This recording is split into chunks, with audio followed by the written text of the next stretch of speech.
Hey YouTube, I just wanted to make a quick video here. I was having problems with my furnace yesterday. I replaced this control board about 3 weeks ago, and I hadn't turned the furnace on since then. It was working fine when I replaced it, but I hadn't used it since then. Up here in Canada, it's about -20 here right now on the 6th of December. And I had some work I had to do in the garage, so I came out yesterday and turned the furnace on. I could hear it start up, and it ran most of the day, and I assume that's just because it had been so cold out and it hadn't run for a while. I came in last night to do some work out here, and it was still very cold in here, and the furnace had actually just been blowing cold air all day.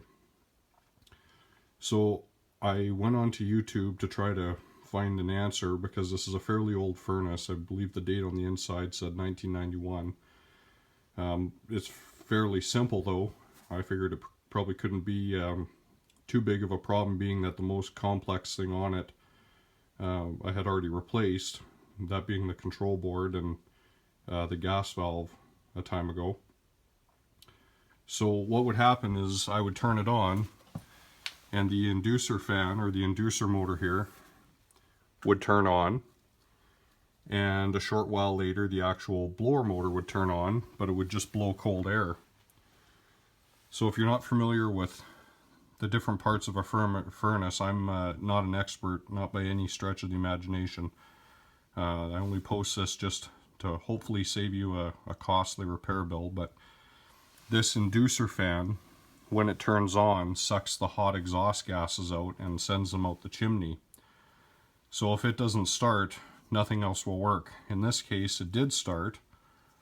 The problem was, if you look at the igniter on the bottom here, this one on the right is the igniter, and that one on the left is the flame sensor. The igniter wouldn't light, so I thought it either had to be the igniter, which is a simple fix, but I had already replaced that also about 2 years ago, or the pressure switch right here. And what the pressure switch does is it senses when this inducer fan turns on, and it creates air pressure in this line, which actuates the switch.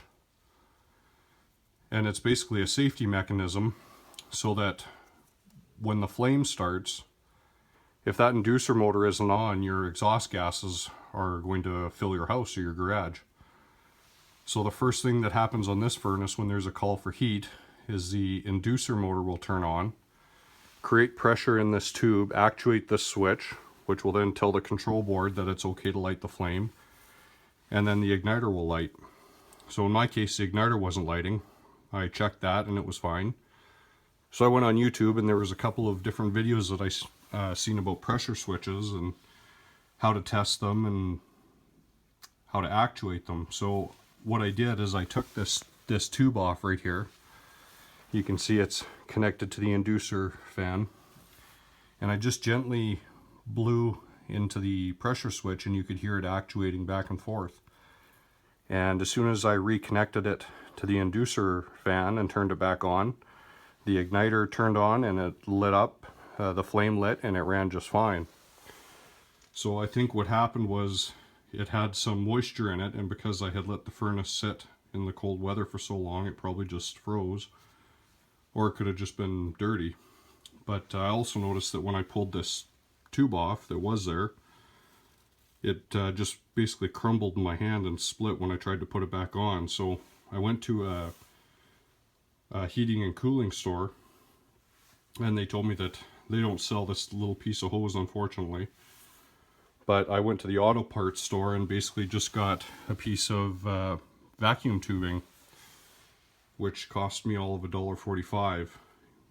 The only thing is, you have to make sure whatever tubing that you use has some heat resistance to it, because that inducer fan does get pretty hot.